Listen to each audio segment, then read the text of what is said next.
Allez. Donc, bonjour, professeur Mawite. Bonjour. Oui, bonjour.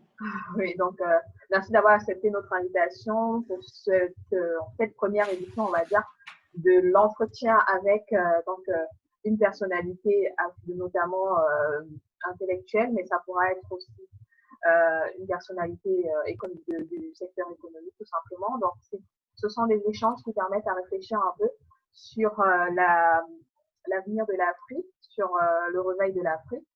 C'est un peu ce qui est le thème du jour en tout cas, et le thème principal de ces échanges que nous aurons donc ensemble. Et je vous remercie de nous avoir offert ce temps de préparation-là, d'avoir été disponible en tout cas pour tout ce qui a été fait avant.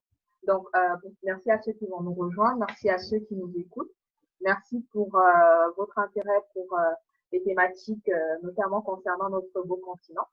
Nous sommes tous les deux résidents en France, mais nous sommes tous les deux interpellés par tout ce qui se fait autour de l'Afrique, parce que ce sont nos racines, parce que c'est notre mère, l'Afrique c'est notre mère, et je vais vous laisser bien sûr en parler plus longuement. Moi, personnellement, je fais une thèse sur l'importance de l'identité en fait noire africaine dans les projets de développement. Comment est-ce que les bénéficiaires de projets dits de développement s'identifient au travers de l'aide qu'ils reçoivent, quelles sont les capacités qu'ils peuvent développer, qu'ils peuvent en faire, qu'ils peuvent développer autour de ce champ-là du développement, mais surtout comment est-ce qu'ils, eux, s'identifient au travers de ce qui est dit d'eux, ce qui est dit sur eux. Donc voilà, c'est une sorte d'interaction constructive ou destructive, on va dire.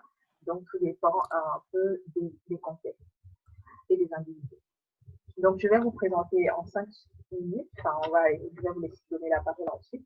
Vous êtes un sociolinguiste et anthropologue, vous avez à votre actif pas mal de publications, notamment des ouvrages, vous m'en avez parlé de 22. Vous êtes dans l'édition aussi depuis 25 ans maintenant. Vous avez une maison d'édition qui s'appelle Pyramide Papyrus Press, qui a pignon sur rue en France, à Paris. Et notamment, vous avez un dernier ouvrage qui s'intitule « Qu'as-tu fait afin que ton choc d'État échoue ?» Je pense que c'est un peu provocateur. C'est peut-être quelque chose que vous aimez, j'en sais rien. Vous allez nous le dire. Donc, je vous laisse vous présenter et compléter ce que je n'aurais pas dit en 5 minutes. Professeur. Oh, bah, évidemment, je pense que je suis je fais les métiers d'enseignant depuis 1972. J'avais 17 ans quand je commençais à enseigner et c'était ma passion. Je voulais avoir les métiers dans ma vie. Celui d'enseignant et celui des soignants, soit les médecins. Et j'ai fait la faculté de médecine, et donc j'ai fait des santé publique et je suis sorti professeur d'enseignement paramédical. Donc j'ai enseigné la nutrition et l'hygiène et puis j'ai fait médecine tropicale. Voilà, ça c'est de l'autre côté. Alors, dans la vie privée, j'ai fait aussi de la peinture, de la sculpture, j'écris de la poésie. Voilà, ce sont mes passions comme ça.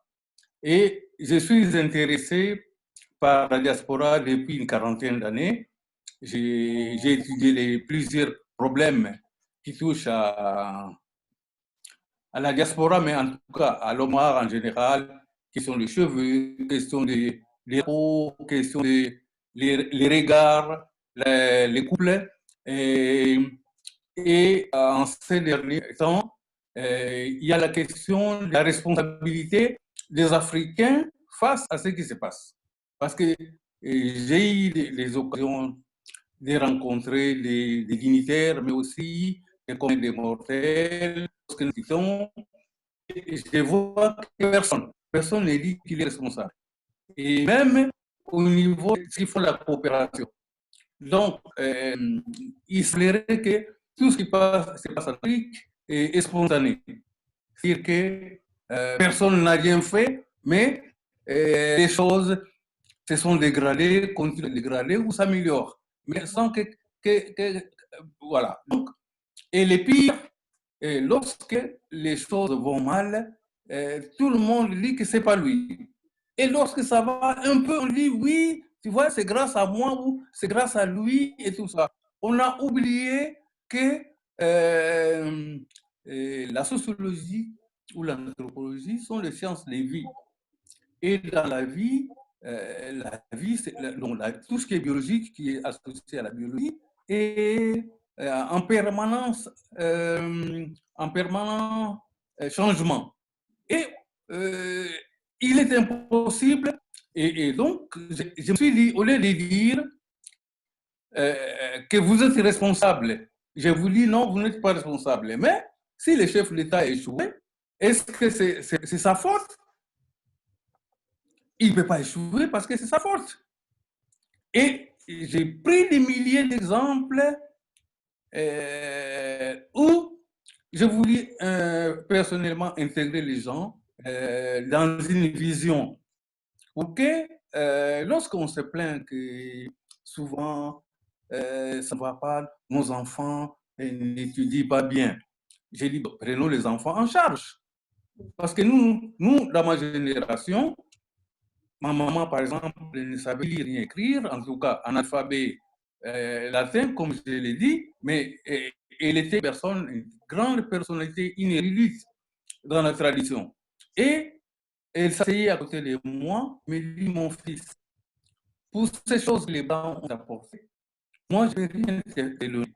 Par contre, je peux te préparer à manger, rester à côté de toi, manifester mon affection, hein, et puis partager tes sentiments.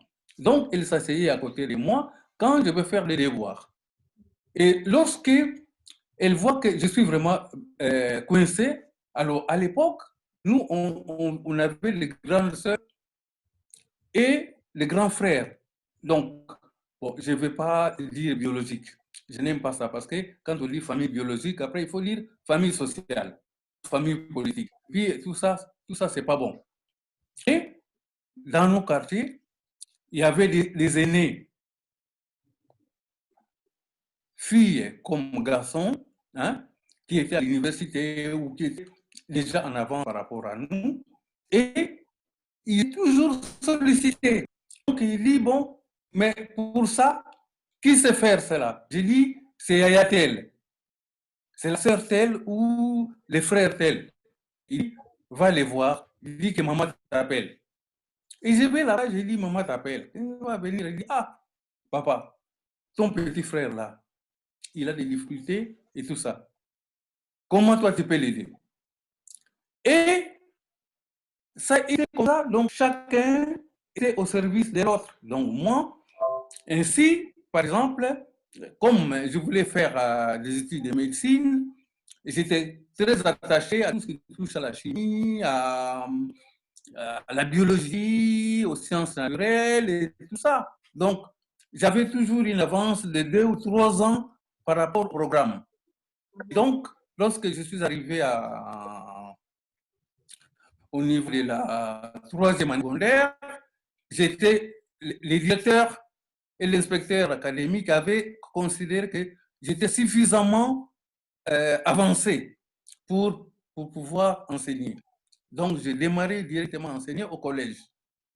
Et alors, au bout d'un semestre, 2e semestre, je n'avais plus besoin de papier pour regarder. J'ai préparé les cours, j'ai donné au directeur, parce que c'était ça chez nous. Avant que vous enseignez, vous avez un cours préparé, la méthode que vous allez utiliser, et tout ça, c'est écrit dans un rapport que le directeur prend tous les jours pour chaque cours qui a été donné. Donc, ils ont commencé à voir que je ne regarde plus mes papiers, je parle directement et je viens de faire les cours. Alors, ainsi, ceux qui étaient nos aînés enseignants, qui nous enseignaient, nos profs, m'ont adopté comme leur enfant. Et je suis monté comme ça. Entre-temps, dans mes souvenirs, j'ai encore un professeur qui s'appelait Lala Kongolo. Alors lui, c'était notre professeur de littérature. Et c'est lui qui m'a fait découvrir Cheikh Anta Diop. Hein, il nous a fait découvrir Cheikh Anta Diop, Obenga, Ole Soyinka et Chino Achebe, tous ces grands noms de la pensée africaine, Kizerbo. Et nous-mêmes, on était encore donc en troisième année, quatrième année, cinquième année secondaire, les Senghor, on les avait déjà en Patéba. On avait déjà, d'ailleurs, notre sujet de fin d'études au secondaire, c'était sur Ampateba. Hein, et à l'époque, j'ai encore souvenir, il y avait un inspecteur de l'UNESCO qui était venu et qui a dit, mais ce n'était pas bon. Les sujets que vous avez donnés aux enfants les dépassent. Ce n'est pas comme ça qu'on pose un examen. Il dit non, et ils sont aptes de le faire. Bon, il dit, on va essayer de voir. Alors, voilà un peu tout ce que je peux dire comme souvenir. Finalement, comme j'ai commencé à lire des poèmes, on m'appelait Senghor, j'ai connu comme maître Senghor. Mais surtout, c'est du côté de la santé publique, c'était partout où on enseignait des activités autour des publics, et puis voilà. Donc, c'est resté comme ça. Finalement, je n'ai pas perdu le temps, et donc j'ai eu ma formation de santé publique, et j'exerçais comme nutritionniste.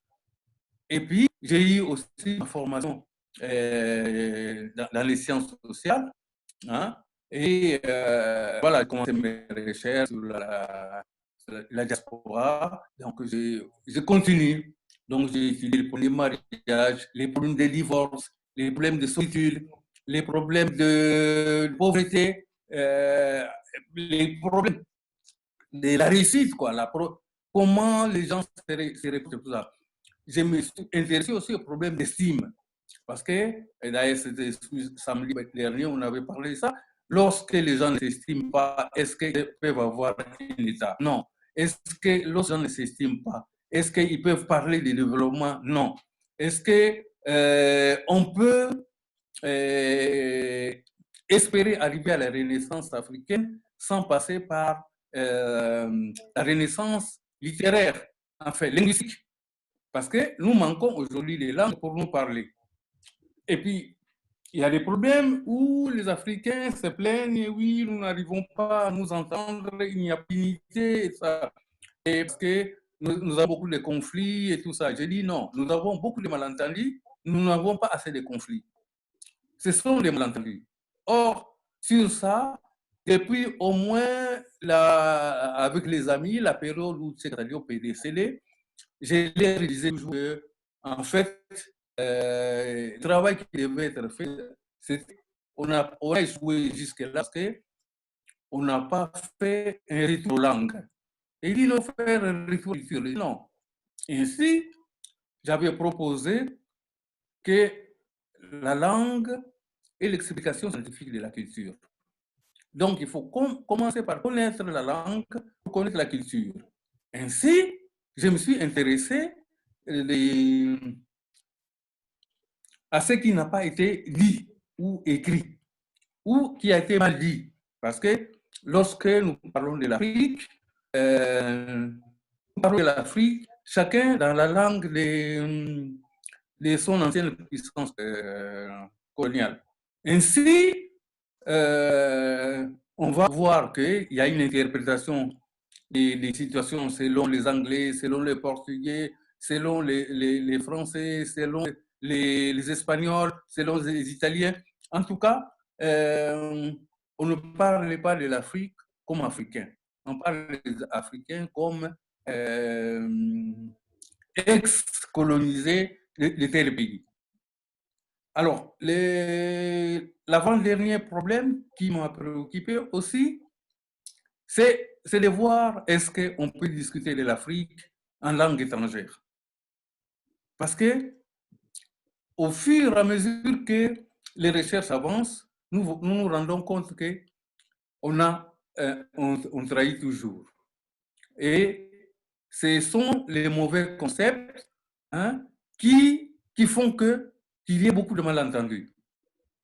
Je vais prendre les cas les plus amusants puisque je m'adresse à vous, lorsque je dis aux gens, Dieu ma mère, ils disent non, mais c'est là, il a un problème. Dieu est un homme. Comment lui il peut dire Dieu ma mère?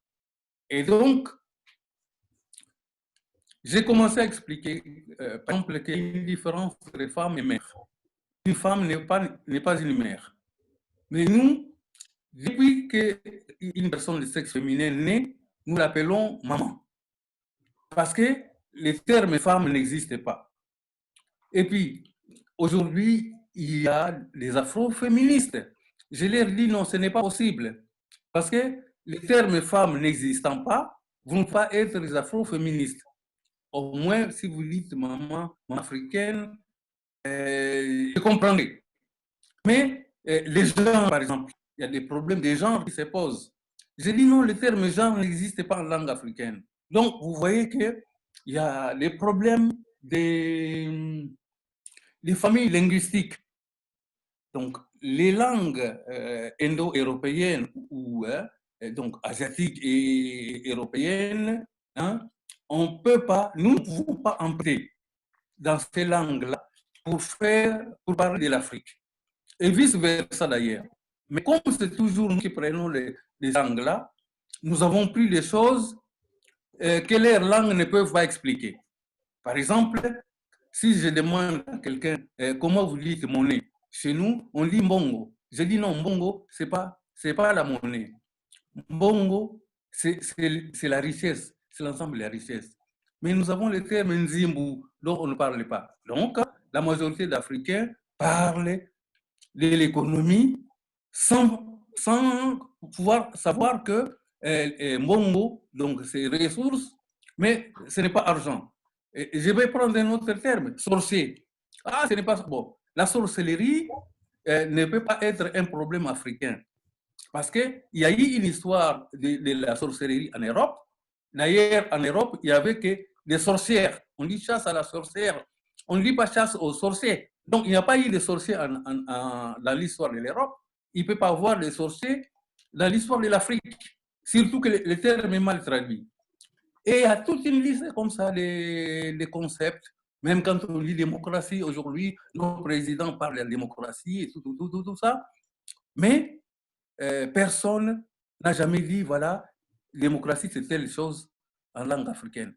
Vous comprenez que ça augmente les difficultés malgré la bonne volonté des gens, mais lorsque vous empruntez les concepts qui ne sont pas dans les langues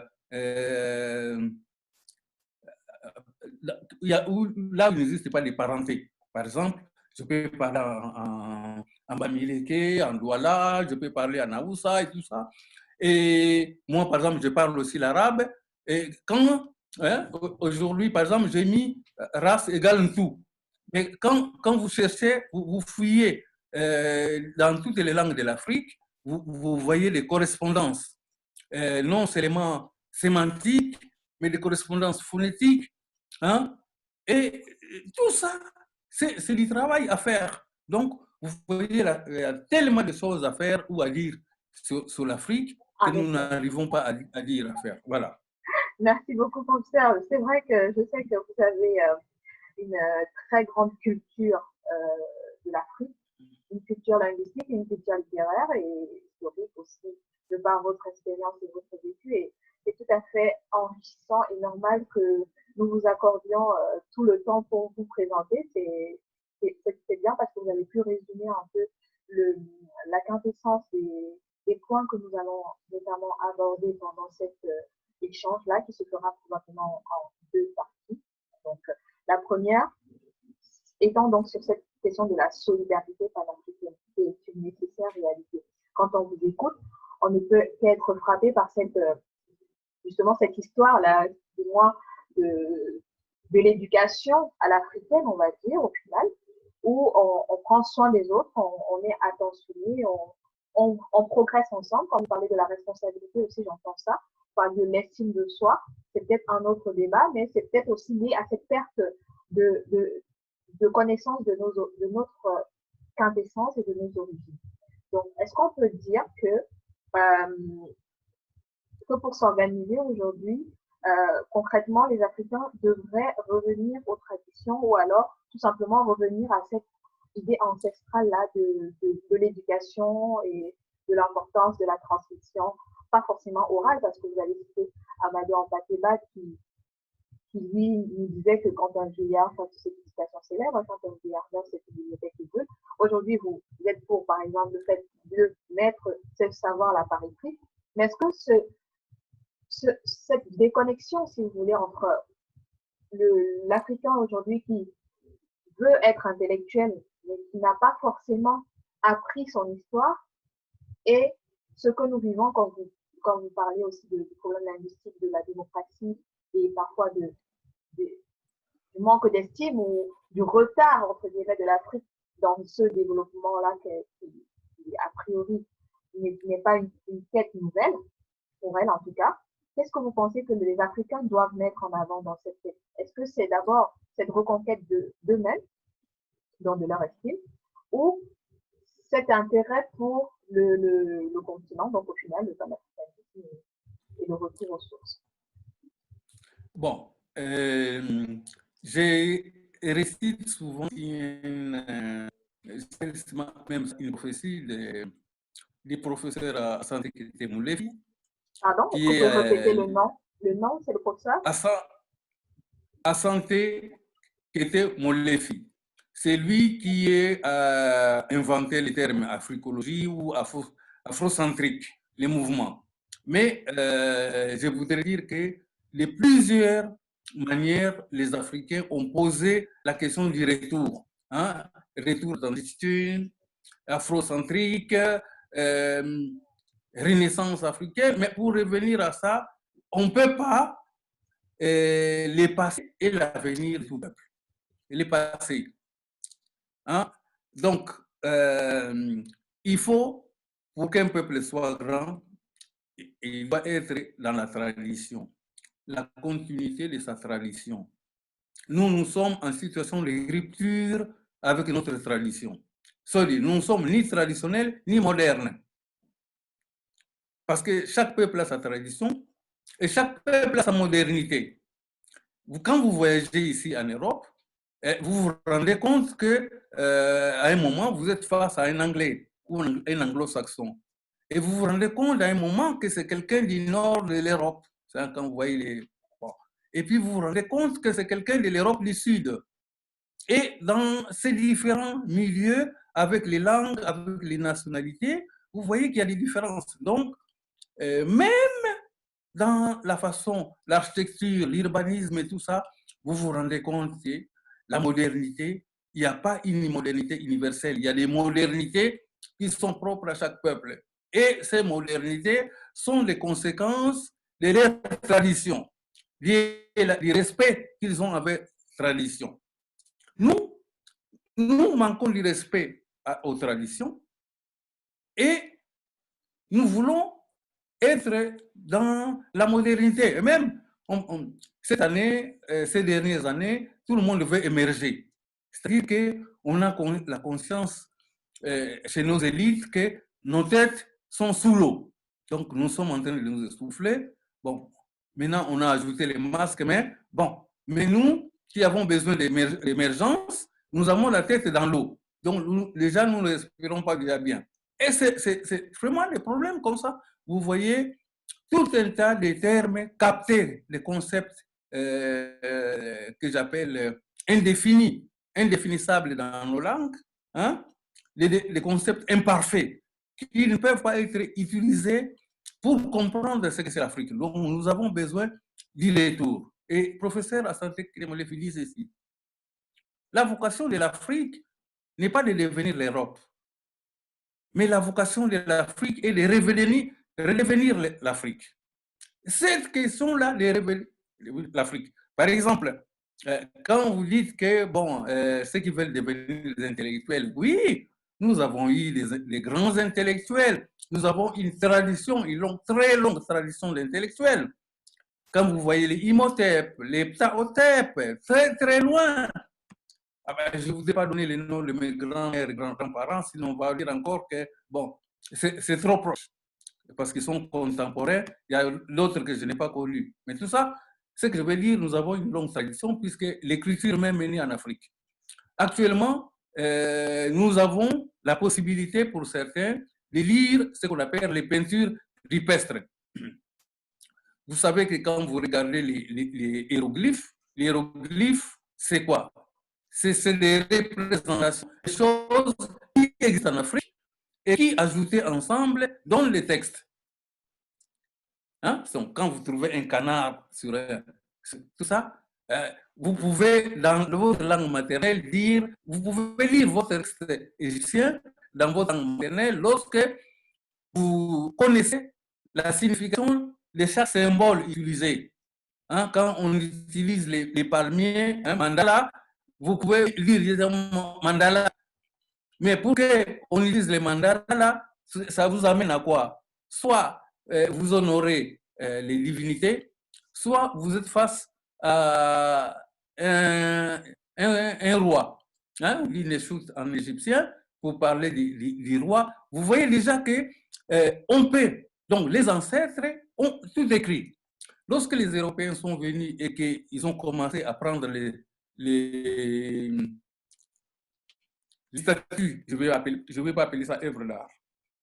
Hein? Ce qui a été pris comme production matérielle africaine qui se trouve dans les musées était déjà organisé à ce qu'on appelle, comment s'appeler en Europe, écomusée. Parce qu'on sait où se trouvait tel type d'image et qu'est-ce qu'on faisait dans tel coin du village, hein? Quel type de cérémonie on faisait dans tel coin. Donc, les images qui se trouvent actuellement dans les musées en Europe étaient placées à des endroits précis. Et parce qu'on va éduquer. Donc, tous les enfants n'étaient pas éduqués. Il y avait jusqu'à un certain âge, hein, vers les 10 ans, les 12 ans, 13 ans, ça s'arrêtait. Chacun devenait spécialiste de quelque chose. Et donc, ce que les gens maintenant appellent initiation, c'est un terme à la mode qui peur, qui pense qu'il y a des mystères. Non, on a été formé, par exemple, les grands-pères, dans la nuit, les grandes lunes, les quarts de lune ou les pleines lunes, hein, vous rassemblent pour vous dire, voilà. Et ils vous donnent les mouvements des soleils, les mouvements des lunes dans la nuit. Pourquoi ces quarts de soleil? Pourquoi la lune est pleine ici? Pourquoi? Et les noms de ces choses-là. Donc, être intellectuel n'est pas... Bon, maintenant, là, on est allé à l'école pour faire de la géographie, pour faire de l'anthropologie, pour faire des mathématiques, mais les mathématiques, on les apprend dès le début. Et à tout exemple, puisqu'on dit que l'Africain ne savent pas lire, eh bien, nous avons le verbe tanga, tanga, qui a donné tango, hein? Mais tanga, ça veut dire lire. Lorsque nous, on dit, par exemple, l'alphabet, on dit masono. Sono, une lettre. D'ailleurs, sonne qu'à écrire. Mais maintenant, quand on te dit nkanda, parce que vous savez que pour écrire, il faut un support où on met. Ça peut être la peau de l'animal, ça peut être la peau. C'est comme ça on a fait les tatouages. Ce n'est pas pour faire beau, mais pour laisser un message sur la personne. La personne se promène avec un message. Lorsque on va les rencontrer et on va les retrouver quelque part, il enlève tout ça. On dit que c'est la de tel qui vient de tel endroit, son grand-père ou sa grand-mère était tel. Donc, on les reçoit en fonction de ce que lui, il transporte sur son cœur, son corps. Donc, nous avons eu ce qu'on appelle les peintures rustres, c'est-à-dire sous les pierres. Il y a des peintures qui datent de très très longtemps. Nous avons les endroits, par exemple, là, l'endroit le plus public, c'est à Bimblos, dans l'Afrique du Sud, où vous trouvez vraiment je veux dire, des champs archéologiques. Vous trouvez tout ce que les ancêtres ont pu faire. Et il y a des gens capables de lire cela. Hein? Et les noms de ce que les Européens sont venus appeler ethnies ou tribus correspondent à des activités. à des responsabilités occupées par des groupes sociaux. Quand vous parlez des Zoulous, hein, Zoulou c'est le ciel, et ceux qui sont des Zoulous sont des astronomes. Quand vous parlez des... je vais vous expliquer la dernière fois, j'ai dit les Sa. Hein? Vous voyez dans les noms égyptiens souvent, Sa, tout ça, Sankara, sans ceci. Mais, et on dit fils de, dans les traditions. Non, parce qu'ils ont vu un garçon. Mais c'est la fille aussi, Sarah, c'est la même chose que les Sa de Sarah et les Sa de Sankara, c'est la même chose. Ça veut dire descendant. Hein? Et il y a, avant-hier, il y a un jeune qui m'a pris d'ailleurs au mot, qui donnait l'exemple des pluriels. Quand on dit bana pour dire les enfants, mais si on fait des bana un seul nom, un seul mot, ça, nous n'avançons pas. Mais il suffit de séparer ba et na, on se dit ah non. Donc na, tout seul veut dire quelque chose. Or, les na, c'est quoi? C'est les êtres. Vous comprenez? Nos êtres, donc les descendants, les liens avec les descendants, les ancêtres, tout ça a été classé. On ne peut pas être, même si on a 50 ans, 70 ans et qu'on a des petits-enfants, on est les fils ou la fille de ses parents encore. Et donc, ce sont des statuts. Hein? Par exemple, comme la maman, hein, nous, on a l'habitude d'appeler nos femmes maman. Hein, je dis maman, on se dit, oh, c'est ta mère. Non, non. Je dis, c'est ta copine. Non, non, non, il ne peut pas être ma copine. Si j'ai une vie intime avec la personne, il doit le présenter comme ma femme. Si vous ne pouvez pas le présenter, vous voyez? Donc, il faut comprendre que chaque civilisation a ses règles. Dans ces règles, chaque peuple se sent heureux. Il y a des bonheurs qu'à l'intérieur des règles donc morales, des valeurs dans lesquelles ces ancêtres ont vécu. Donc, notre première tâche, hein, c'est de nous approprier nous-mêmes. C'est-à-dire, la tradition, dis-je, c'est l'ensemble des valeurs classiques d'un peuple. Ce que nos ancêtres ont déjà fait. Hein? Nos ancêtres ont produit l'écriture. Ils ont écrit. Nos ancêtres ont utilisé les pierres pour construire. Nos ancêtres ont respecté les rivières. Hein? Encore, à mon âge, je me rappelle encore à l'époque, lorsqu'on allait à la rivière ou faire la pêche, ou nous laver, hein, ou observer les animaux qui sont dans l'eau, hein, arrivé à quelques mètres, il y a, on dit, et puis l'autre, il dit, c'est-à-dire que vous appelez, parce que là-bas, il y a des esprits qui vivent là-bas. J'ai dit, nous venons vers les profondeurs.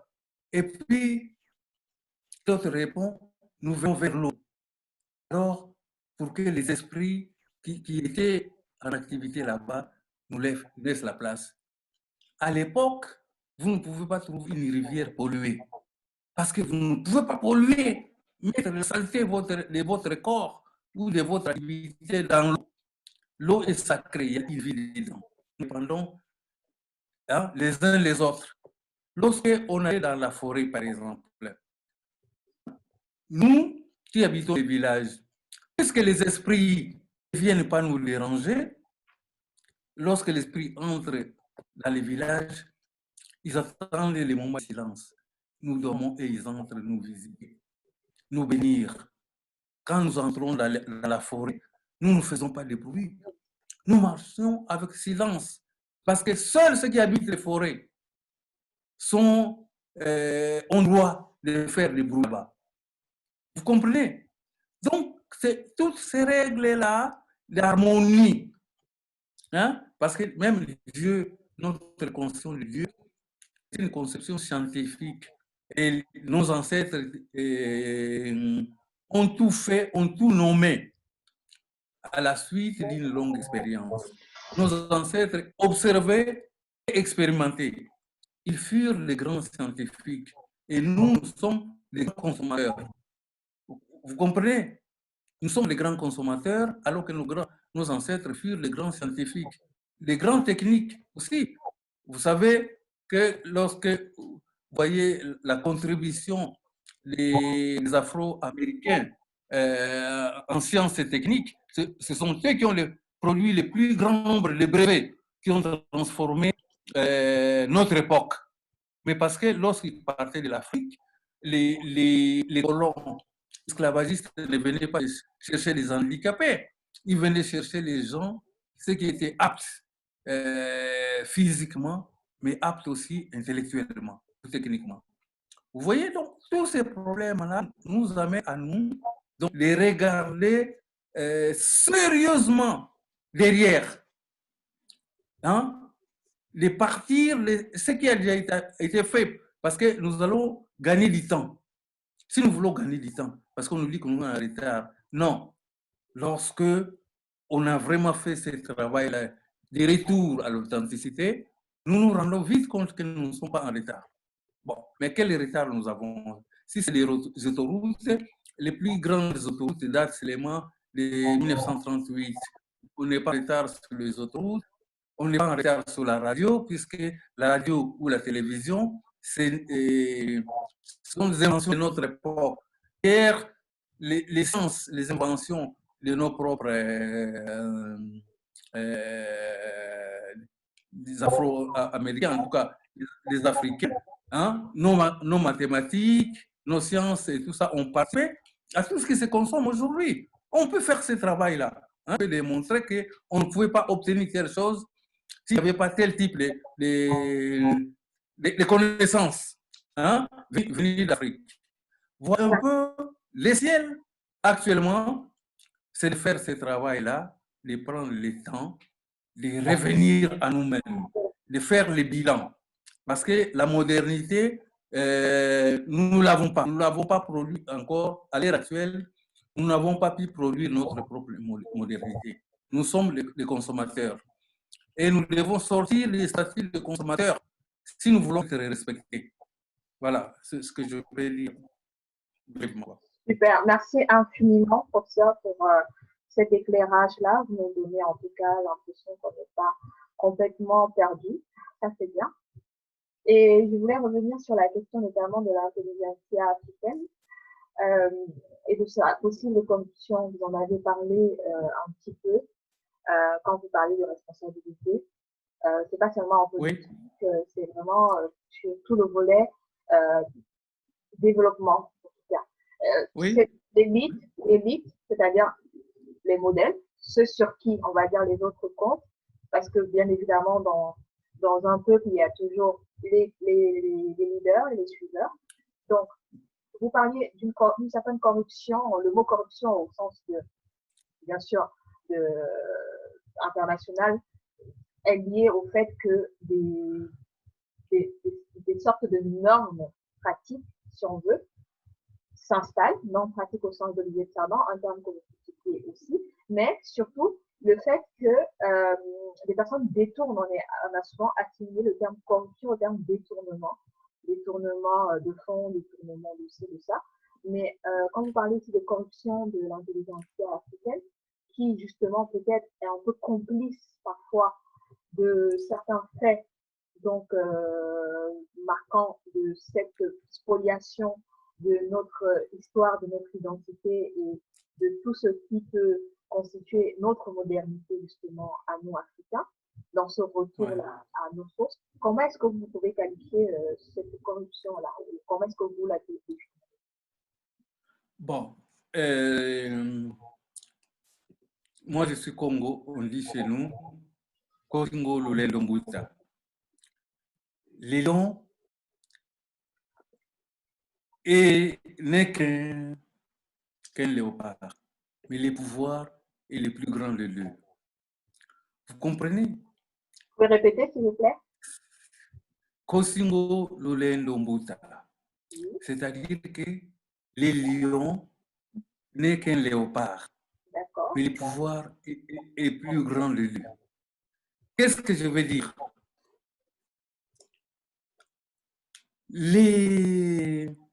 On ne peut pas être dominé si on a l'estime de soi. Jamais vous ne dominerez quelqu'un qui a l'estime de soi. Parce que L'estime de soi résulte d'une conscience historique. C'est-à-dire, je suis conscient de ce que je suis. Même si quelqu'un, comme dans le cas de Floyd, mettait son faux genou sur la tête et écrase les coups de celui-là, hein, il a tué la chair. Il n'a pas tué l'esprit, l'âme et la conscience qui étaient dans cet enfant. Et même si ce policier-là est super raciste, je ne crois pas qu'actuellement, il dort tranquillement. Sa conscience est traumatisée. Mais nous avons un problème qui est le problème de l'estime de soi. Parce que lorsqu'on a l'estime de soi, on reste attaché à sa tradition. On produit sa modernité. Mais le niveau élevé d'estime va faire qu'on entre en dialogue avec les autres peuples. Vous ne pouvez pas entrer en dialogue avec les autres peuples lorsque vous êtes aliéné ou assimilé. Vous comprenez? Parce que l'aliénation et l'assimilation sont des symboles de non-existence. Et la question de l'élite, justement, se pose là. Alors, dans la tradition, on dit ceci. Alonganga mwana, muprova, mukunga, mumakinu, yebingana. C'est-à-dire qu'on forme un enfant, on initie. Un enfant devient un muntu, un être, par la maîtrise de la parole, par la maîtrise de la chanson, par la maîtrise de la danse et par la maîtrise des idées ou des théories des théorèmes. Il faut que l'enfant soit capable d'entendre, hein, de répéter, de comprendre et d'interpréter lui-même. Beaucoup de gens, quand ils disent « Oh, papa m'a envie de t'aimer », tu sais, on a la malchance que nos ancêtres, eux, ils ne transmettaient rien. J'ai dit non. L'intelligence, les savoirs, on ne les transmet pas aux imbéciles. Vous voyez, parce que quand vous donnez les savoirs à l'imbécile, qu'est-ce qu'il fait avec? Il est traversé, il use mal cela. C'est pour ça qu'il y a des guerres, qu'il y a des bombes, qu'il y a des poisons, qu'il y a tout ça. C'est des gens qui ont accès au savoir et qui en ont fait, qui en ont abusé. Ils ont abusé du savoir. Donc, on te donne un niveau, à un niveau de savoir, ça devient une faveur. Vous avez avec vous un maître, le maître qui vous apprend. Il sait que vous êtes son éternité. Il vous demande d'être plus grand que lui. Chacun de nos maîtres nous demande d'être plus grand qu'eux-mêmes. Mais il y a aussi une règle. Plus vous comprendrez, vous connaîtrez, plus vous devez être humble. C'est une punition, hein, de savoir. Quand vous savez, vous devez être les plus simples, les plus serviables, et les plus effacés devant l'humanité. Et donc, nous n'avons pas cette notion d'élite, des gens séparés avec la société. Au contraire, parce que lorsque les gens reviennent à la culture, regardez les problèmes dans lesquels nous sommes aujourd'hui. En tout cas, quand je l'évoque, les gens disent « Oh, papa Maoué, c'est peut-être parce que tu n'as pas de femme. » Je dis non. Vous faites la société. Aujourd'hui, nous avons une bombe qui peut exploser à tout moment. Mais surtout, peut-être, entre nous qui sommes dans la diaspora, dans 5-10 ans, la génération qui est née dans les années 40 va passer, celle des années 50 déjà comment à passer, en tout cas, celle des années 60 et 70, vous allez voir que beaucoup de gens vont vieillir seuls parce qu'ils n'ont pas transmis. Et donc, nous passons d'une société fondée sur le communautarisme Le communautarisme, les termes, on joue avec les termes. Non, c'est la solidarité naturelle. C'est-à-dire celle qui faisait que moi, par exemple, j'ai des obligations, hein, que dans mon domaine, les jeunes qui étudient mon domaine doivent impérativement réussir. Puisque je suis là, je ne me fais pas, je ne me vois pas grand si je n'ai pas de disciples. Il faut que les gens réussissent. Et donc, je fais tout pour faire comprendre à ceux qui veulent étudier ce que moi je fais, ils doivent comprendre. Parce que si demain je ne suis pas là, il sera aussi à leur tour un devoir de transmettre. Or, qu'est-ce qui est en train de se passer? Nous sommes entrés, notre modernité manquée, hein, consiste à devenir égoïste. C'est-à-dire, oh, moi je suis seul, oh, j'ai ma maison, j'ai mon travail, oh non, j'ai mes pieds, j'ai ma maison, j'ai mon travail, et je ne m'occupe pas des autres. C'est faux. Parce que quand tu vas acheter les choses au magasin, ce n'est pas toi qui as produit, ce n'est pas toi qui as construit les magasins. Hein? Mais les choses que tu as achetées ont été fabriquées par d'autres personnes. Vous voyez la bêtise, nous dépendons toujours des autres. Or, nous sommes entrés ici, dans la diaspora, dans une civilisation de l'individualisme. Et c'est celle-là qui va nous tuer. L'Européen, par exemple, il est ici dans son pays et il a résolu les problèmes par ce qu'on appelle la solidarité mécanique, hein, institutionnelle. Il y a des institutions qui assument la solidarité que nous manquons. Et que nous, on pense que chez nous, c'est parce que le chef d'État est mauvais. Non, ce n'est pas parce que le chef d'État est mauvais. Non, parce que l'éducation que nous avons actuellement n'est pas bonne. Imagine qu'une femme arrive devant un hôpital, elle a des jumeaux dans le ventre, elle va accoucher, elle n'a pas d'argent. Elle meurt. Hein? Un membre de sa famille est obligé de le déchirer à la gilette, espérant même sauver moins les enfants. Et il y a des médecins pour qui la communauté, donc les pays, a payé les études et tout ça. Ils sont arrivés, ils veulent l'argent. Ils mettent l'argent, hein, c'est-à-dire la prospérité matérielle au-dessus de l'existence. Et nous, par exemple, l'éducation et la santé ont toujours été gratuites, gratuites chez nos ancêtres. On ne vend pas l'éducation et on ne vend pas la santé. Vous comprenez? Pour soigner quelqu'un, on ne soigne pas la chair, on soigne les corps, l'esprit, l'âme et la conscience. Vous comprenez? Donc, lorsque vous vous présentez devant un ganga, il ne voit pas une masse de chair. Il voit cette complexité d'une masse de chair qui arrive avec 3 grands éléments invisibles qui sont l'esprit, l'âme et la conscience. Et pour vous amuser, vous savez comment on appelle conscience en langue africaine? Non, pas du tout. Allez-y, dites-moi. Bon, alors, conscience, Ntemo a 2 acceptions. La lumière et Dieu.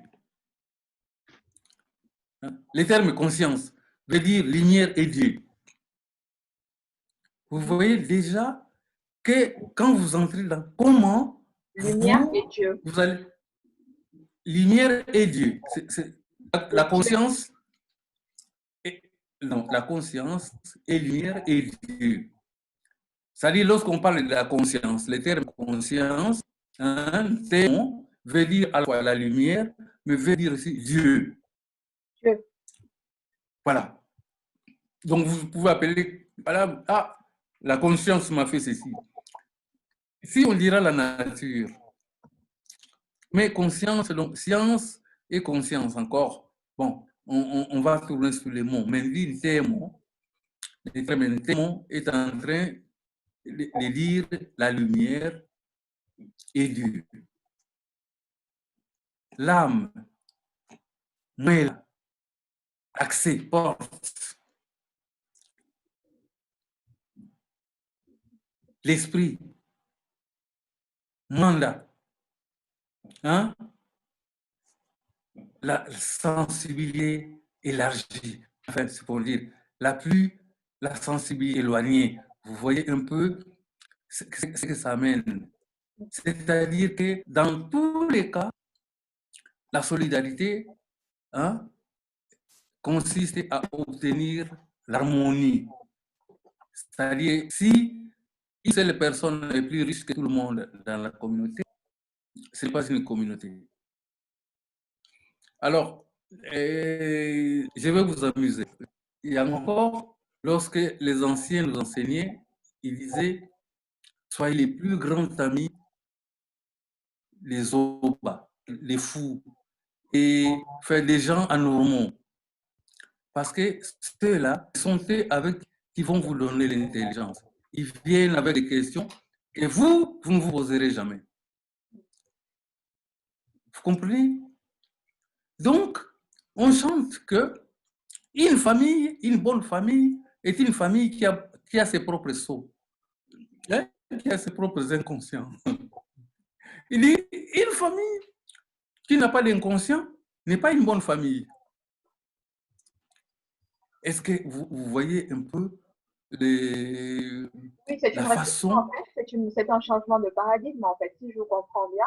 On ne peut pas être africain aujourd'hui et vouloir, on va dire, réfléchir et penser forcément à travers des outils qui nous sont proposés par, on va dire, l'homme moderne au sens de la civilisation européenne ou occidentale, mais on doit repenser notre africanité, notre modernité au travers des principes traditionnelle quelque part, mais surtout de la nature aussi, parce que nous sommes nés et nous avons été faits par cette nature-là. Et quoi qu'il en soit, nous reviendrons à la terre, à la nature. Donc, je vais continuer sur cette question. Vous avez parlé de la nécessité aussi de l'éducation, dans l'éducation de transmettre de façon, on va dire, bénévole, d'être solidaire et d'acquérir toujours plus d'humilité dans cette quête Ouais. de soi et d'estime de soi. Donc, simplicité, humilité, amour, ça, ce sont les trois mots que j'aurais retenus de nos entretiens. Mais Oui. par contre, donc, on va dire que ce sont peut-être les éléments qui nous manquent, nous, en tant qu'intellectuels ou élite africaine, où on a beaucoup plus d'ego, beaucoup plus d'égoïsme et beaucoup plus de tendance à regarder vers, à accumuler sans penser aux autres. Donc ça, on va clore ce débat parce que sinon, on va passer la soirée. Mais on pourra y revenir. N'hésitez pas à commenter. Bien évidemment, c'est un petit peu provocateur, mais on est là pour éveiller vos consciences. Même moi aussi, j'apprends beaucoup de professeur Mawete. Donc, n'hésitez pas à nous écrire. On laissera les adresses mail pour continuer le débat. C'est ouvert. Alors, sur la question donc, de l'éducation, je voudrais qu'on revienne un peu sur l'intelligence donc linguistique de la langue, du transfert Oui. d'émotions et aussi bien évidemment sur le fait que en fait la mémoire orale au final elle aura peut-être été une manière par les chants, par les danses, les contes, par ce type de moyens de diffusion du savoir, elle aura peut-être permis à beaucoup, quand vous parlez de l'enfant qui apprend à danser et qui apprend à se mouvoir dans ce monde au travers des rythmes ancestrales, est-ce qu'au final, vous pourrez dire que la musique peut être un moyen de se conscientiser? Bon, alors, justement, c'est qu'il faut sortir de cette situation où on met en conflit la musique, la danse et tout cela. Et la pédagogie, hein, ancestrale, elle dit ceci. Pour devenir quelqu'un, vous saviez, pour être appelé intellectuel ici, je fais un diplôme de géographie, je suis géographe et tout ça. Où je fais les mathématiques et tout ça. Mais non, l'intellectuel, c'est celui qui maîtrisait, par rapport d'ailleurs au monde actuel, qui est l'intellectuel, il a 12 spécialistes dans 12 domaines scientifiques actuels. C'est-à-dire, il est mathématicien, il est physicien, il est géographe, il est philosophe, il est anthropologue, il est sociologue, il a 12 domaines pour être considéré et tout ça. Bon. Alors, les problèmes, je le disais à un jeune étudiant hier, j'ai dit, vous savez, ce que vous appelez intellectuel, en fait, c'est c'est des gens qui sont professeur Lebana avait, paix à son âme, avait l'habitude de lire les intellectuels européens d'origine africaine. Hein?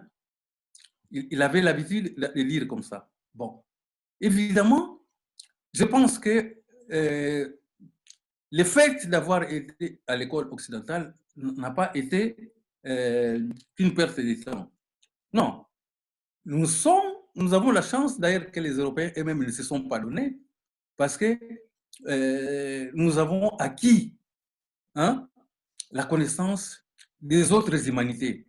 C'est-à-dire, nous, dans notre parcours africain et tout ça, nous étudions l'Europe, nous étudions l'Afrique, nous étudions l'Asie, nous étudions l'Amérique et tout ça. Et je pense qu'à la sortie du baccalauréat, l'enfant africain qui est sorti dans un bon système, en tout cas, tel que nous, on était à l'époque, est capable de parler du monde entier.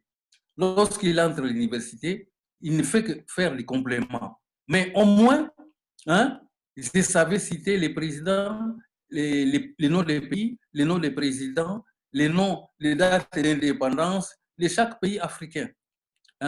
Et là, ces choses-là, on commence à les faire en 6e année primaire. Il faut connaître les noms des présidents, il faut connaître les noms des pays, leurs capitales, et ainsi de suite. Donc ça, on commence très tôt. Nous avons ce que nous appelons intellectuels. Nous sommes les intellectuels européens d'origine africaine. Maintenant, il faut que nous, puisque les Européens, ils n'ont pas autre chose, ils ont déjà leurs choses à eux. Ils sont dans leur affaire. Nous, pour être dans notre affaire, pour répondre aux nécessités de l'Afrique, nous devons devenir aussi des intellectuels africains. Parce que nous ne sommes pas des intellectuels africains, nous sommes des intellectuels européens d'origine africaine. Et il faut que nous puissions avoir les deux, devenir aussi des intellectuels africains. Oui, en fait, sans dire d'origine africaine, excusez-moi. Nous sommes déjà intellectuels européens d'origine africaine, nous devons être aussi, et avant tout, des intellectuels africains. C'est-à-dire connaître l'Afrique. Et connaître l'Afrique, ce n'est pas avec les petits mots, les tribus, les ethnies et tout ça. Il y a 4-5 jours ici, j'ai posé la question sur Internet. J'ai demandé, depuis que vous avez découvert le terme tribu, qu'avez-vous fait, les mots tribu, qu'avez-vous fait pour votre tribu? Vous voyez que c'est des mots inutiles parce que nous sommes dans un système de matriarcat. On ne peut pas être dans les matriarcats et avoir des tribus. On a des tribus dans les patriarcats. D'accord? Parce que la question de la musique, oui, parce qu'il faudrait qu'on y arrive. Non, je reviens à la musique. Alors, qu'est-ce que la musique? Il y a musique lorsque, il y a des paroles qui ont été dites. Donc, lorsqu'on a philosophé, maintenant, la musique commence, d'abord les chants. Les chants et la répétition, et la répétition de ce qui a été pensé. La musique, les compléments de la façon dont on a répété. C'est-à-dire que lorsque je chante, je vocalise ce que j'ai écouté. Cela veut dire que j'ai compris ce qui a été pensé. Les chants est la preuve qu'on a compris ce qui a été pensé. Ensuite, la musique et l'accompagnement de ce qui a été chanté. Parce que, en fait, parler de musique, il faut avoir à la fois la chanson et les instruments. On s'entend bien là.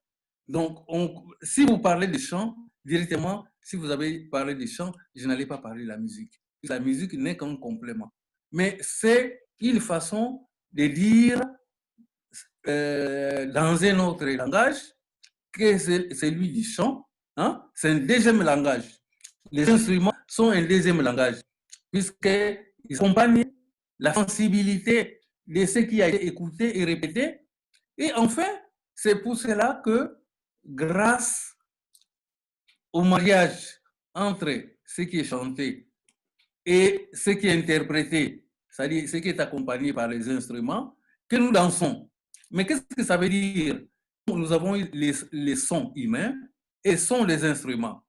Ça nous fait des frictions dans les corps et ça provoque ces mouvements-là. Parce qu'on a les plaisirs de la parole, mais les plaisirs provoqués par tous les influx, hein, les énergies dégagées par les instruments. Et nous dansons.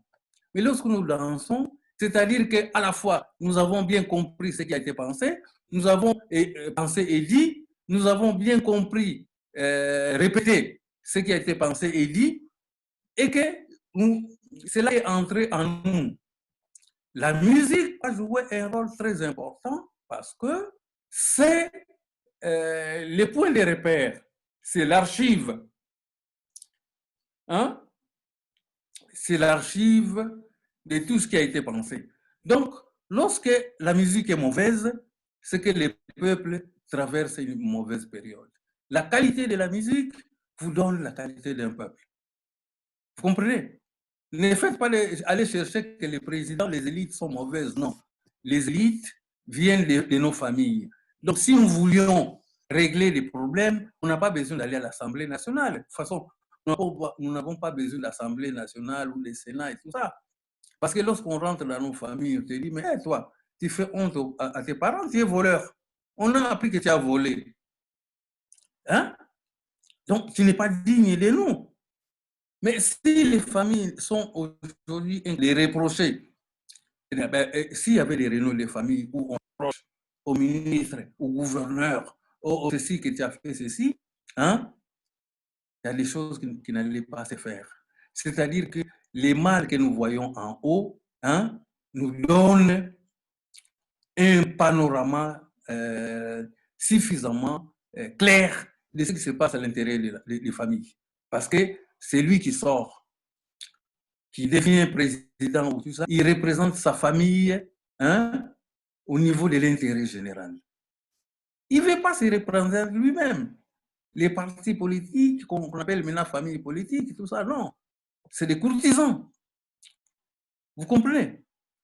Pardon?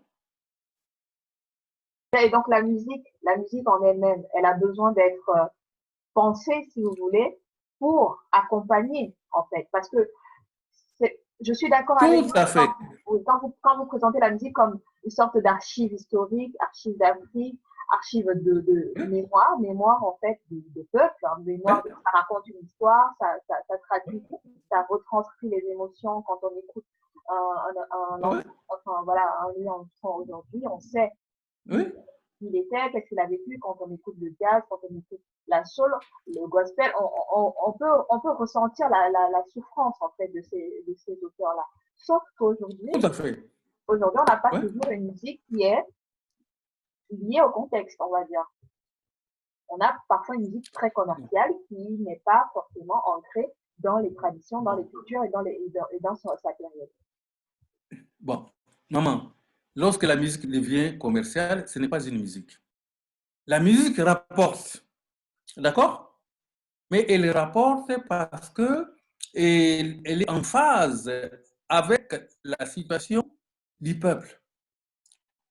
Regardez, par exemple, aujourd'hui, nous sommes tous radicalisés.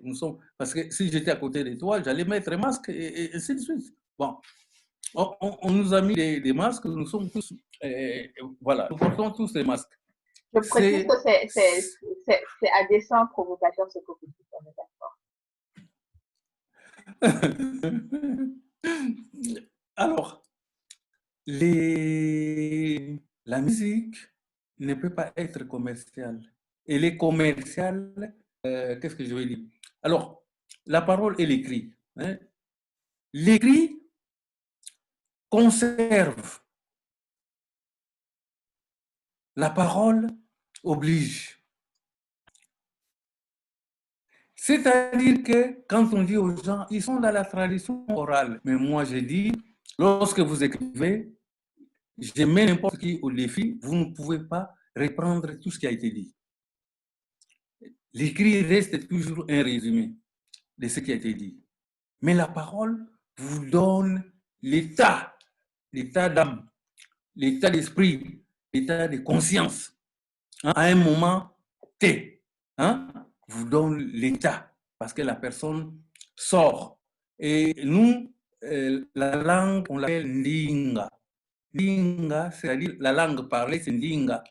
C'est-à-dire que l'expression des profondeurs. Hein? Quand vous avez un lac, l'homme, c'est comme un lac. C'est l'expression de l'océan primordial, ce qui vient des profondeurs de l'océan. C'est ça, Ndinga. Et la langue, l'instrument qui parle là, est appelé Ulimi. Ça veut dire l'organe de vérité. Vous voyez déjà que sur le plan de la sociologie d'anthropologie, votre parole n'a pas pour but, hein, n'est pas au service d'un mensonge. Parce que la langue, l'instrument que vous utilisez pour parler, lui, c'est un instrument de vérité, l'Ulimi. Vous voyez? Donc, pour éduquer quelqu'un, il faut qu'il y ait des liens d'attachement à la mère. Et pour nous, la mère, c'est la mère physique comme toi, mais c'est la terre. Parce que lorsqu'on n'est pas sérieux avec la terre, on ne peut pas être sérieux avec la mère. Or, la terre nous donne quoi? Les enfants de la mer, c'est aussi la forêt, c'est aussi toute la faune et la forêt, c'est les enfants de la mer. L'eau que nous voyons, que nous ne pouvons pas polluer, parce que c'est les enfants, ça symbolise la maman. Vous voyez que le sud dédié ma mère est tellement vaste que on ne va pas prendre les choses parce que elle a été enceinte, elle a mis au monde et tout cela. Et je pense que vous avez eu le temps de lire mon livre où je dis que une femme n'est pas une mère. On va y Non? revenir dans la deuxième partie de la vidéo. Pour ça, permettez-moi de Voilà. rentrer sur la question des élites, Voilà. en tout cas. Et quand vous parlez donc de la... Je ne sais pas si sur la musique, on est au terme de votre pensée, mais... Alors, en gros, sur la musique, je préfère parler du chant. Parce que la musique, on va aller dans les instruments. On peut ne pas comprendre... Et le chant contemporain, comment est-ce que vous qualifierez le chant contemporain alors? C'est-à-dire que les chants, doit être l'état d'émotion, de pensée, l'état d'âme, de conscience d'un peuple. C'est-à-dire que les chants expliquent à la fois les difficultés, les espoirs, mais aussi les espérances de tout un peuple.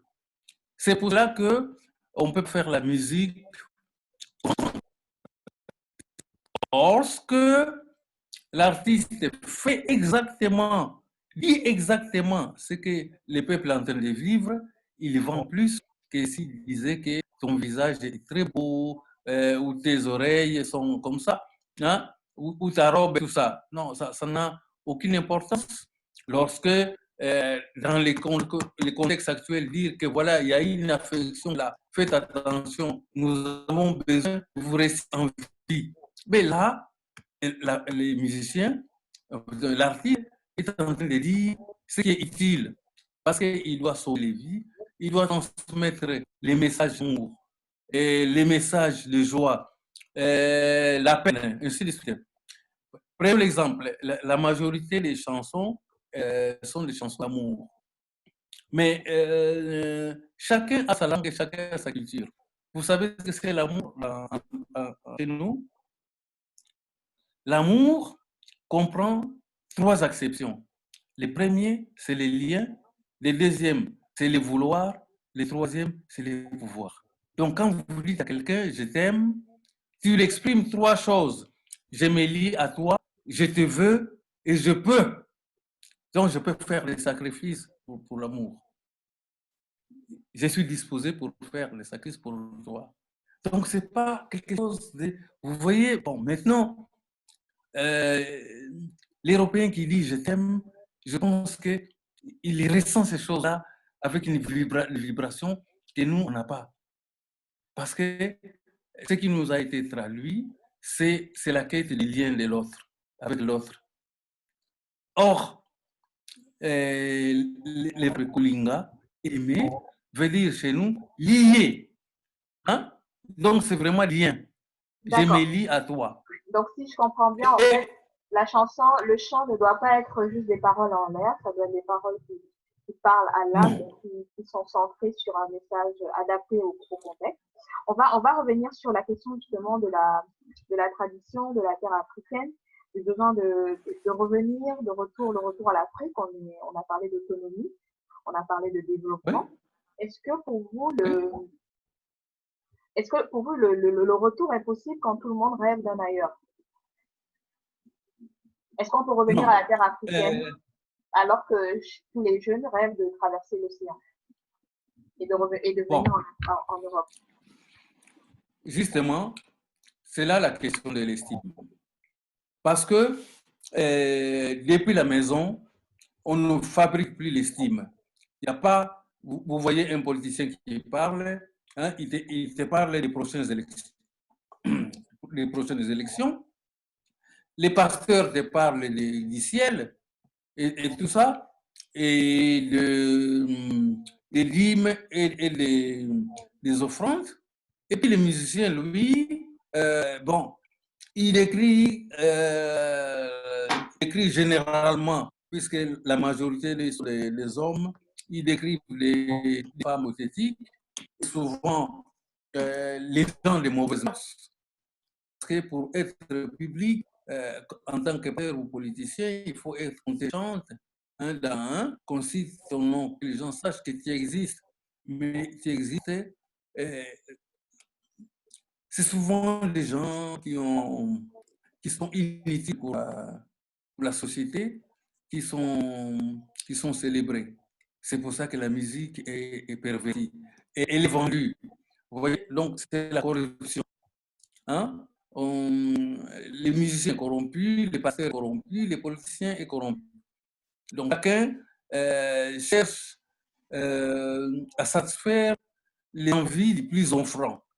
Et ce n'est pas ça, cette société-là. Donc, là, je parle des retours, c'est très simple. Imagine que les mamans qui sont chez nous euh, trouvent des activités à faire, que les jeunes qui sont chez nous trouvent dans les pays des choses à faire. C'est-à-dire les pays leur donnent l'espoir. L'espoir est politique, l'espérance est, est religieuse et spirituelle. Bon, je sais qu'aujourd'hui, la religion ne peut rien faire chez nous parce que nous sommes des gens très spirituels et que ce que nous faisons aujourd'hui, nous perdons le temps dans les églises parce que c'est déjà, on est mal évangélisé. Et puis, en la politique, nous perdons aussi le temps. Euh, je vais vous donner un exemple. Ça, je parlais à un politicien, j'ai dit que la politique est inutile. Il me dit, mais il ne faut pas dire des choses comme ça. J'ai dit non. J'ai dit parce qu'aujourd'hui, en Afrique, nous n'avons pas de partis politiques. Il dit, mais comment il n'y a pas de partis? J'ai dit non. Il dit, est-ce que vous avez entendu parler du Parti national contre les ordures? Parce faut faire les choses. Si vous êtes là pour servir, vous devrez avoir des objectifs. Les partis, me dire que le Parti démocratique, tout ça, ça me dit rien. Mais Parti national contre la pollution, hein, les pollutions, Parti national contre l'échec scolaire, Parti national contre, par exemple, les voleurs, Parti national contre... Vous comprenez qu'il faut des thèmes sur lesquels les gens, ça donne de l'espoir de savoir que je milite pour que les rivières soient propres dans mon pays. Je milite, par exemple, Parti national pour les reboisements. Un autre mouvement ne fait que replanter les pays et que les ressources de toutes nos activités nous reviennent. C'est-à-dire que la question que vous m'avez posée, c'est la question de l'utilité. Pour revenir à soi, il faut que chacun de nous se sente utile. Vous voyez, je veux être utile à quoi? Pas seulement à toucher un salaire pour acheter des conseils. À quoi je sers? au sein de la société? Quelles est mes sources de plaisir, de bonheur? Hein? Qu'est-ce que je voudrais obtenir, hein, faire pour me sentir utile à la communauté? Vous comprenez? C'est là où les gens n'auront pas envie de partir. Parce que finalement, les jours qui rentrent, qu'est-ce que tu amènes? Tu ramènes avec toi des chaussures, des belles chaussures, peut-être une voiture, si tu as tout ça. Aujourd'hui, les choses sont tellement compliquées que tu mets 10, 15, 20 ans parfois pour avoir les papiers. Quand tu as les papiers, ta vie est déjà finie, tu n'auras pas de retraite. Il y a aussi des contraintes. Bon, seulement, s'il y avait l'estime de soi, on ne mentait pas aux gens. Hein. Moi, je vis en Europe. Bon, c'est arrivé comme ça, j'y suis déjà. Mais si toi, tu viens, voilà par où moi, je suis passé. D'accord? Si tu veux passer par là, il n'y a pas de problème. D'ailleurs, il y a des familles qui se sont séparées, je connais. Il dit, bon, voilà, puisque toi, tu habites encore là-bas, moi, je viens voir par moi-même. La personne arrive, moi, j'ai 2 ou 3 membres de ma famille, je ne les ai pas aidés. Parce que moi, je suis dans mes difficultés. Hein? Si c'est pour prendre 10 euros, 20 euros, hein, l'arracher de ma peau pour te payer tes études et tout ça, je le fais. Hein? Mais je ne te mets pas dans la situation difficile par laquelle moi je suis passé. Bon, c'est des problèmes philosophiques. Mais maintenant, il nous crée une culture. Créer une culture, par exemple, une culture contre le conflit, une culture contre les malentendus. Ça veut dire que nous apprenons à faire la même chose. Ça ne veut pas dire qu'aujourd'hui, moi, je peux venir chez toi sans te demander. Non. Si je viens, c'est parce que déjà, il faut avoir la confiance que tu m'ouvres la maison. Ce n'est pas grave. Mais tout ça prendra du temps. Tu vois? Mais lorsque un jeune va me dire, mon aîné, telle chose, telle matière, je n'ai pas bien compris, et qu'il vient me demander, je donne mon temps. Mais comme nous avons vécu dans une société où les relations étaient fluides, hein, non seulement lui il connaît, mais sa mère, son père, son frère et tout ça. Parce que quand il rentre et dit, ouais, j'ai réussi parce qu'il y a tel. Moi, je me rappelle encore un de mes professeurs qui est décédé récemment aux États-Unis pendant le corona au mois d'avril. Depuis tout ce temps-là, depuis 1972 jusqu'à aujourd'hui, hein, jusqu'à sa mort, on s'est toujours écrit. Et il m'a toujours rappelé, il dit, à cette époque, et je l'ai tout remercié. Tu vois? Tout ce temps-là, donc pratiquement 50 ans, que je n'ai cessé de les remercier. Parce que ils étaient jeunes à cette époque-là, mais ils nous consacraient tout leur temps pour que nous arrivions à être des bons élèves. Et c'est comme ça, voilà comment j'appelle les retours. Les gens pensent qu'ils font un budget national et tout ça. Non, non, le budget n'est pas nécessaire. Le budget, ce n'est pas ça qui est nécessaire. Parce qu'on peut donner à chacun un paquet, hein, de milliards pour lui, et les milliards ne vont pas créer l'unité. Au contraire, chacun va se gonfler et tout ça. On va s'empoisonner. Nous avons besoin de sortir toutes les formes de pouvoir comme ça, avoir de l'amour, pouvoir rechercher, faire une quête d'harmonie. Et savoir que si je fais telle chose, hein, j'en bénéficie, mais ma communauté en bénéficie. Et chaque fois que je fais une chose. Et donc, la notion, lorsqu'on éduque un enfant, on lui éduque sur les principes de l'unité et de l'utilité. Si j'engage de vous telle chose, est-ce que c'est utile pour moi? Oui. Est-ce que c'est utile pour ma communauté? Oui. Est-ce que ça permet, au final, d'accroître notre unité. Oui, c'est tout ça. Donc, unité et utilité. Nous manquons cela. Vous ne pouvez pas avoir des élites. Je termine par un thème là. Il faut souvent des thèmes africains pour que ce que nous disons, lorsque les gens vont aller voir les parents et demander. Je dis, l'élite, c'est mon konzi. Ça vient du verbe likonzi, du terme likonzi, qui veut dire les piliers. Donc, diriger, c'est devenir un pilier. On dit kokonza. Vous voyez, par exemple, le terme gouvernement, on ne peut pas traduire le gouvernement en langue africaine. Parce qu'on dit règne. Je m'accroche à toi. Aujourd'hui, tu t'accroches à quelqu'un, il dit oh, quel acharnement! Quel acharnement! D'accord? Il dit non, mais il s'acharne. Mais il doit s'acharner. Il doit s'acharner sur toi toute sa vie. C'est ça qu'on appelle l'élite kokonza. C'est-à-dire, c'est lui, lorsque je suis fatigué, je m'accroche à lui. C'est lui sur qui je m'appuie. C'est ça l'élite. Mais lorsqu'on ne peut pas compter sur toi, tu ne fais pas partie de l'élite. Tu vois déjà que tu ne peux. Lorsque nous étions petits, si on te donne, la main te donne à manger, elle observe si tu es capable d'appeler les autres pour manger. Parce que quand tu commences à manger là, tu appelles les autres, ils ne viennent pas, tu commences à pleurer. Parce que les autres ne sont pas venus manger avec toi. Maman, ils sont méchants, ils ne sont pas venus manger avec moi. Donc, quand tu grandis, tu ne peux pas penser à toi. Hein? Tu as mangé, tu habilles, tu es bien habillé, tu vas dormir et tu as sommeil. Sans savoir si tel ont mangé, ont bu, ou ils vont bien.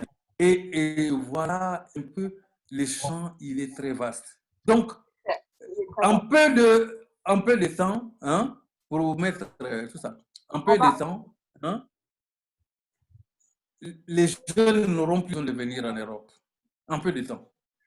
D'accord, donc il faut mettre la main à la pâte. L'élite doit rester ce pilier-là du retour ou alors de la prise de conscience de l'importance du fait de travailler à cette transition-là, oui, à ce retour. Et c'est important parce que vous avez reparlé de la question notamment de l'amour, de la solidarité et, oui, et des États-Unis, enfin de l'amour même dans le transfert de ce savoir-là. Mais oui, on va aller du côté donc, des États-Unis pour parler un peu des récents événements. Vous avez évoqué le cas George Floyd qui se fait assassiner, oui, en pleine, on va dire en télévision. Et oui, en tout temps, derrière, on a vu, on voit encore hein, toutes ces mobilisations là qui se poursuivent ailleurs en Europe aussi, en France, oui, en Belgique. Et pour vous, est-ce que ce sont là des prémices de cette solidarité-là autour de la cause noire africaine ou afro-descendante? Oui. Et je pense que ce qui est en train de se passer pendant les corona a été fabriqué pour créer un nouvel ordre mondial. Et malheureusement, le corona a produit un nouveau désordre mondial. Un des professeurs de sociologie majeurs de la France contemporaine est Edgar Morin. Lui, il parle de la désorganisation organisateur.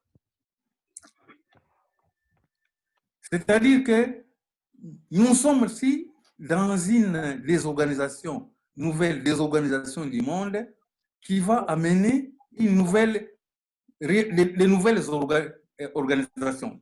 C'est-à-dire que nous arrivons à l'impossibilité d'avoir des puissances suprêmes, hein, et les dominer.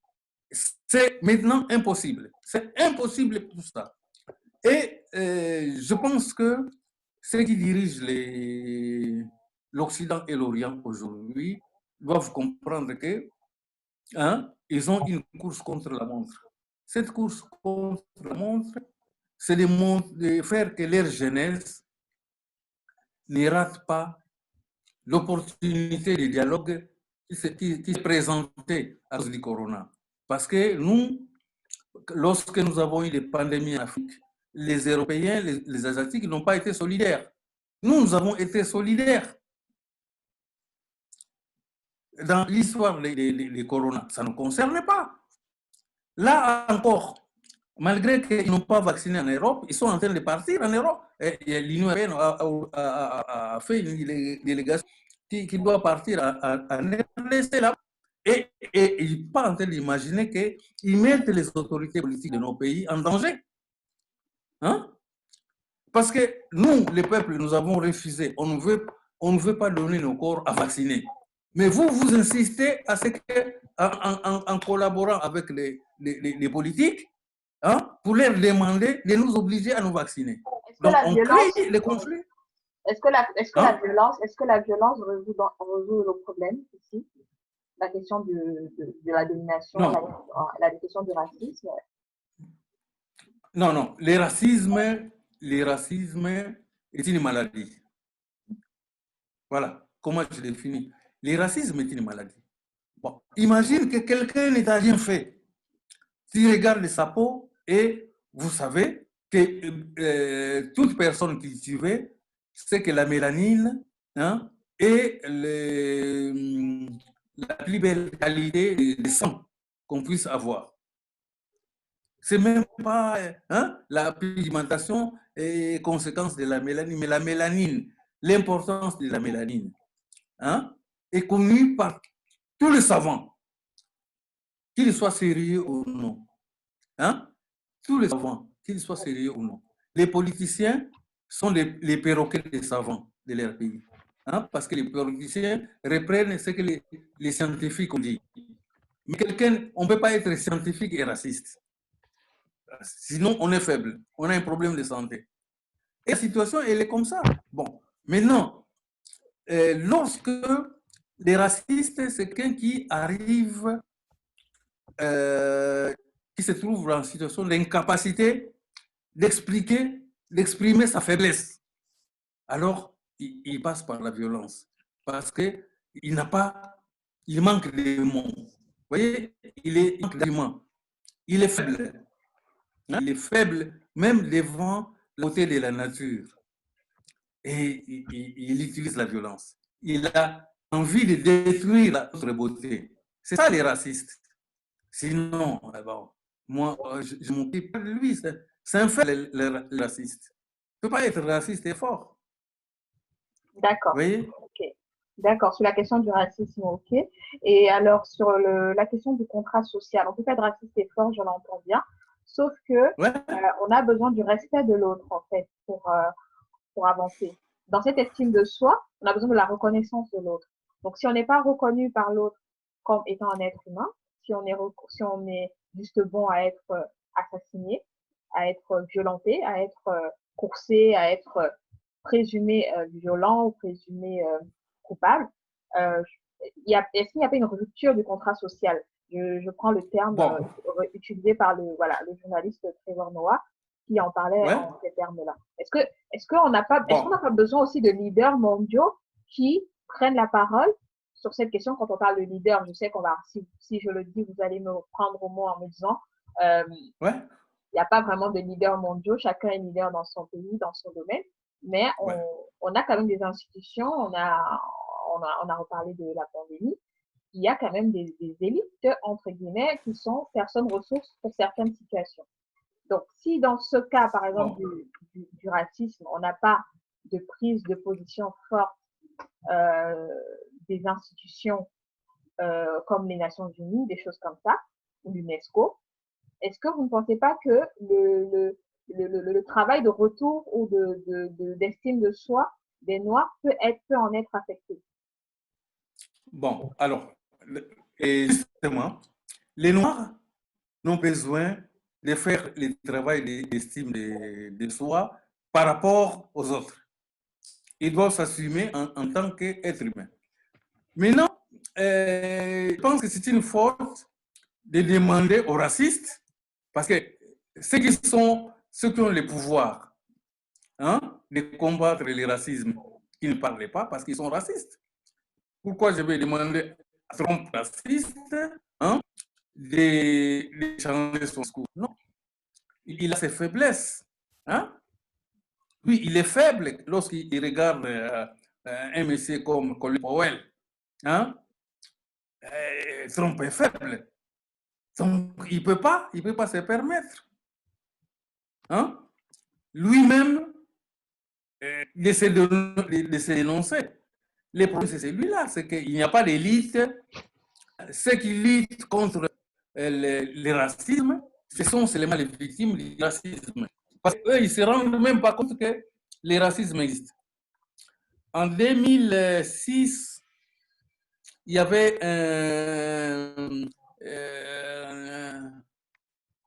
à l'UNESCO un débat, j'étais dans cette commission, c'était pour écrire un texte sur le racisme. C'était le centenaire du premier congrès des artistes savants noirs, en 1956, 2006. Et il y avait nos sœurs d'origine caucasienne qui étaient là, qui ont protesté, hein, qui ont demandé à ce qu'on n'écrive pas quand même le racisme dans les textes qui vont rester à postérité. Parce que depuis cette époque-là, avec les indépendances, le racisme n'existe pas. Et une consoeur africaine-américaine s'est levée. Aïe, aïe, aïe, aïe, aïe, aïe, aïe, aïe, aïe. Mais elle s'est défoulée. Mais comment? Toi, tu peux dire que le racisme n'existe pas alors que tu ne l'as jamais subi. Depuis ta naissance, et ce sera comme ça jusqu'à ta mort. Donc, le problème du racisme n'est pas le problème des racistes, c'est le problème des victimes du racisme. D'accord? Si nous accordons l'importance, nous attendons quelque chose de raciste, il ne se passera rien. Les policiers américains se sont agenouillés pour demander pardon et ça. Et maintenant, on se rend compte que chaque jour, en tout cas, ou chaque 2 jours, 3 jours, cette nuit, on a encore tué un dans un village. D'accord? Pourtant, il venait de s'agenouiller. Et tout ça, bon. Donc, quand ça se passe une fois, on dit, bon, 2 fois, mais vous connaissez l'histoire de la ségrégation raciale et tout ça, hein, de la ségrégation. Qu'est-ce qui a changé? Il y a très peu de choses qui ont changé. C'est à nous, victimes du racisme, d'apprécier s'il y a des changements. Mais ce n'est pas aux racistes de dire qu'il y a des changements. Or, qu'est-ce que tu attends de l'ONU? Regarde, moi, je vais te donner un exemple. Je vis Melinda à la télévision, Melinda Gates. D'accord? Oui. Cette dame-là et d'autres personnes en train de dire qu'il y aura des cadavres. Les riz d'Afrique seront jonchés de cadavres. Un être humain normal. Hein? À cause du corona, là, on parle bien de la pandémie. Oui, oui. Mais le corona, c'est du racisme aussi. Voilà la bonne expression. Le corona montre le niveau du racisme, permet d'évaluer le racisme. Comment vous pouvez prendre des gens qui ne sont pas malades, hein, chercher à les vacciner, aller vacciner les gens qui ne sont pas malades. Et il y a eu, par exemple, je crois qu'autour de 30 000 morts dans un pays comme la France. Tout le continent africain, hein, ne fait pas 1500 ou 2000 morts. D'accord? Mais on s'accroche à ce que le corona soit aussi en Afrique. Que les gens, mais là-bas, que les gens meurent là-bas. Et meurent du corona. Écoute, tu sais, pour les vaccinations, pour transporter les vaccinations, hein, les vaccins doivent être gardés dans un endroit frais. Les laboratoires, hein, jusqu'à ce qu'il va entrer dans les corps des gens. Vous voyez les conditions, Et en Afrique, c'est pas évident. C'est compliqué. Bon. On a le souci des vaccins, c'est une question, c'est réel. On a eu la vidéo choc qui a réveillé un peu, alarmé un peu l'opinion publique, nous-mêmes africains, et qui s'est avéré être une sorte une sorte de, je veux dire, comment ça, un aperçu en fait de ce qui est pensé en fait par ces firmes-là. Donc on va s'arrêter là sur cette question. Malheureusement, on est pris par le temps. Je voudrais qu'on aborde rapidement les deux dernières questions de cette partie-ci. Alors, sur la question de Trump et sur la question justement de Melinda Gates et autres, sur la question de ces conglomérats-là et cette mise à mal, ce constat en fait de corruption des mentalités de ces firmes-là, de ces firmes qui veulent faire du bien, soi-disant. Est-ce que vous pensez que, par exemple, la question du mouvement dit alternatif des États-Unis, c'est un mouvement qui fait l'apologie de la non-égalité entre noirs et blancs? On a une vidéo qui circule sur les réseaux sociaux, notamment qui montre donc le créateur de ce mouvement-là, je vous donnerai le nom, qui s'appelle, le mouvement s'appelle mouvement Alt-Right, et qui dit qu'il veut que chacun maintienne sa place dans la société. Pour lui, l'Amérique est blanche, par exemple, et que les Noirs, et il souhaite que, enfin, le souhait de ce mouvement-là, c'est que les Noirs rentrent en Inde ou, bref, qu'ils rentrent. Est-ce que pour vous, la question donc la question des minorités sociales, entre guillemets, hein, c'est un concept en psychologie et en psychosociologie. Mais pour vous, est-ce que le fait justement de vouloir jouer ainsi sur le mental, on va dire, des Noirs, parce que ça entraîne quand même une perte de temps, une perte d'énergie, parce que quand vous parlez des victimes, il y a une souffrance qui est liée à ces situations-là. Est-ce que vous ne pensez pas que c'est une sorte de guerre idéologique qui est encore menée aujourd'hui contre la race noire? Bon, en tout cas, les premiers qui doivent rentrer sont les Blancs d'Amérique, parce qu'ils ne sont pas chez eux. Pardon? Hein? C'est sérieux. Les Blancs d'Amérique doivent rentrer en Europe. Parce qu'eux, ils sont partis, c'est par le génocide des nationaux, hein, qui sont arrivés là-bas. Ils ont des terres, hein, fruits du génocide des Indiens, hein, donc, dans les Indiens d'Amérique. Hein, c'est ce qu'ils ont appelé Indiens, par erreur. Hein? Et puis, les Noirs, ils sont venus là, c'est eux qui ont construit. C'est leur sueur qui a construit. Donc, pour être dans cet état-là, ils sont que les jouisseurs. Je ne dis pas qu'ils sont paresseux, mais c'est les jouisseurs zélés. La situation, elle est comme ça. C'est les jouisseurs zélés, pardon. Et ils sont les jouisseurs zélés. Donc, ils ne peuvent pas dire aux autres de partir, puisque ils sont les premiers à partir, qu'ils devaient partir. Parce qu'ils sont eux-mêmes, ils sont conscients qu'ils ne sont pas chez eux. Et ils ne peuvent pas dire qu'ils sont chez eux. Non. Non. Non. C'est même les manques de bon sens. C'est ça, raciste. Il n'a pas de bon sens. C'est quelqu'un qui perdit les bons sens. Eux, ils peuvent dire qu'ils sont chez eux. Puisqu'ils savent que leurs parents se trouvent en grande partie en Angleterre. Hein? Donc, il y a eu, au XVIIIe siècle, 1 million de morts en Irlande à cause de la famine. Et les bonnes parties, c'est les Irlandais, ils ont fui la famine. Donc, ces propos-là, hein, ne sont pas soutenables. Je n'ai même pas envie de discuter de ça parce que, bon, si ça s'est passé en Europe, j'aurais compris que quelqu'un en Europe me dise rentre chez toi. Mais tout de suite, je lui dirais aussi de demander à ses membres de famille qui vivent en Afrique de revenir. Parce que c'est le problème. Il va se poser comme ça.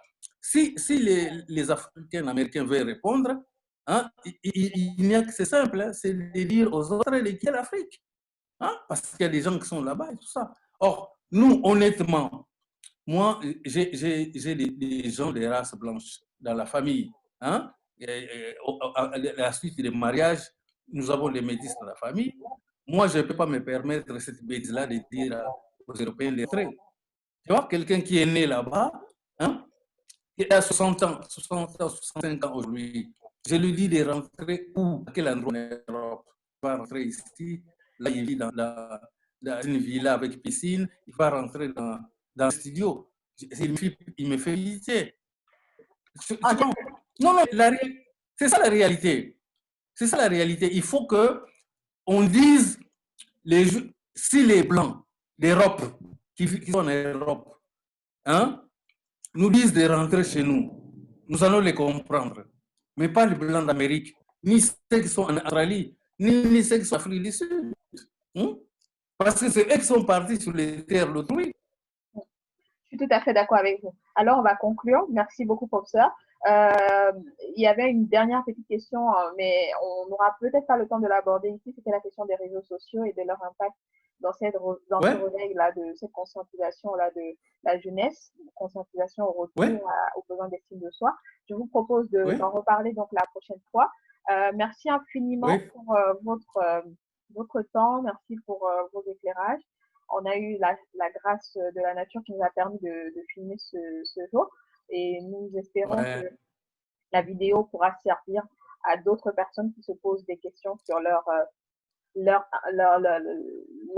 façon d'écrire l'histoire aujourd'hui, comment est-ce qu'ils peuvent impacter leur génération. Donc, je pense que chacun a sa part et peut faire quelque chose à son niveau et nous y reviendrons avec votre ouvrage, notamment sur votre ouvrage Dieu ma mère.